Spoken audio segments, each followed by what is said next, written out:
Halo, perkenalkan nama saya Kesya Nada Dwi Putri dari NIM 2023 010126. Di sini saya akan membuat video presentasi tentang peran dan konsep akuntansi manajemen. Selanjutnya, ada konsep dasar akuntansi manajemen. Akuntansi manajemen adalah bagian dari akuntansi yang fokus utamanya adalah untuk kepentingan internal perusahaan, terutama bagi manajemen. Tujuannya yaitu menjanjikan informasi atau laporan keuangan yang membantu dalam proses pengambilan keputusan. Informasi yang disajikan mendukung 5 fungsi utama manajemen, yaitu ada perencanaan, pengambilan keputusan, pengorganisasian, pengarahan, dan pengendalian. Yang pertama itu perencanaan. Perencanaan itu untuk menetapkan tujuan dan strategi perusahaan. Dan selanjutnya itu ada pengambilan keputusan. Pengambilan keputusan itu ada informasi yang digunakan sebagai dasar membuat pilihan yang terbaik. Yang ketiga itu ada pengorganisasian, itu untuk menyusun struktur kerja dan pengelolaan sumber daya.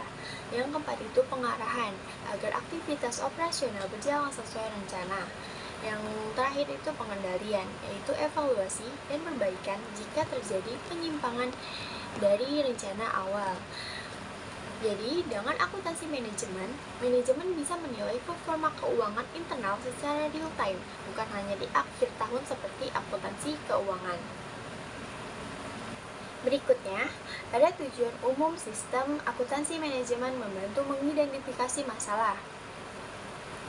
Sistem akuntansi manajemen memiliki dua tujuan utama, yaitu primer dan sekunder. Tujuan primer adalah menyediakan informasi yang relevan dan cepat agar manajer itu bisa mengambil keputusan yang lebih tepat. Misalnya, kapan harus menambah stok atau kapan harus menurunkan biaya produksi. Selanjutnya itu ada tujuan sekunder. Tujuan sekunder adalah menyediakan informasi untuk berbagai proses manajerial lain seperti perencanaan dan pengendalian, evaluasi kinerja, perbaikan yang berkelanjutan. Selain itu, sistem ini juga digunakan untuk menghitung harga pokok produksi, baik jasa maupun barang, yang sangat penting bagi perhitungan keuntungan dan penetapan harga jual. Selanjutnya itu ada perbedaan antara akuntansi manajemen dan akuntansi keuangan. Akuntansi manajemen itu digunakan oleh pihak internal, sedangkan akuntansi keuangan itu digunakan oleh pihak eksternal seperti investor dan pemerintah. Selanjutnya, akuntansi manajemen itu tidak terkait aturan tertentu, tapi akuntansi keuangan itu harus mengikuti standar seperti PSAK atau IFRS. Akuntansi manajemen itu informasinya bisa lebih bebas dan objektif, sedangkan akuntansi keuangan itu harus objektif dan historis. Selanjutnya itu akuntansi manajemen itu fokusnya pada masa depan, sedangkan akuntansi keuangan itu fokusnya pada laporan masa lalu. Contohnya, akuntansi keuangan itu membuat laporan keuangan tahunan yang akan diserahkan ke pabrik, tapi akuntansi manajemen itu digunakan setiap hari untuk melihat apakah operasional sedang untung atau rugi, atau untuk mengevaluasi biaya bahan baku yang naik turun. Intinya, akuntansi manajemen itu bersifat strategis dan lebih fleksibel, sedangkan akuntansi keuangan itu bersifat formal dan wajib dipublikasikan. Selanjutnya, ada pembatasan pada input dan proses. Dalam akuntansi keuangan, input dan proses sangat dibatasi oleh berbagai peraturan resmi. Misalnya di Amerika Serikat, ada lembaga seperti SEC atau Securities and Exchange Commission, ada PCAOB dan FASB yang mengatur bagaimana laporan keuangan harus disusun dan disajikan. Artinya, akuntansi keuangan bersifat formal, ketat, dan harus sesuai standar karena ditujukan untuk pihak eksternal seperti investor, regulator, dan publik. Berbeda dengan akuntansi manajemen yang lebih fleksibel karena ditujukan untuk kepentingan internal perusahaan. Dan selanjutnya itu ada orientasi waktu. Akuntansi manajemen berorientasi pada masa depan. Informasi yang disediakan bertujuan membantu manajemen dalam merencanakan langkah ke depan, seperti anggaran, strategi produksi, dan analisis laba. Sedangkan akuntansi keuangan berorientasi pada masa lalu, artinya mencatat dan melaporkan transaksi yang telah terjadi seperti laporan keuangan tahunan atau triwulan. Selanjutnya ada tingkat agregasi. Akuntansi manajemen memberikan data yang terperinci, misalnya kinerja per produk, per departemen, atau bahkan per manajer. Sebaliknya, akuntansi keuangan menyajikan informasi dalam bentuk agregat atau keseluruhan perusahaan tanpa rincian departemen atau divisi. Jadi, akuntansi manajemen memungkinkan evaluasi lebih dalam terhadap bagian-bagian organisasi. Dan selanjutnya itu ada kekuasaan. Dari sisi cangkupan, akuntansi manajemen jauh lebih luas. Ia tidak hanya mencakup akuntansi saja, tetapi juga menyentuh aspek ekonomi manajerial, rekayasa industri, bahkan ilmu manajemen strategis. Ilmu menunjukkan bahwa akuntansi manajemen bersifat multidisiplin, sangat berguna untuk manajemen yang ingin memahami keseluruhan proses bisnis, bukan hanya keuangannya saja. Slide selanjutnya itu tentang sejarah singkat akuntansi manajemen.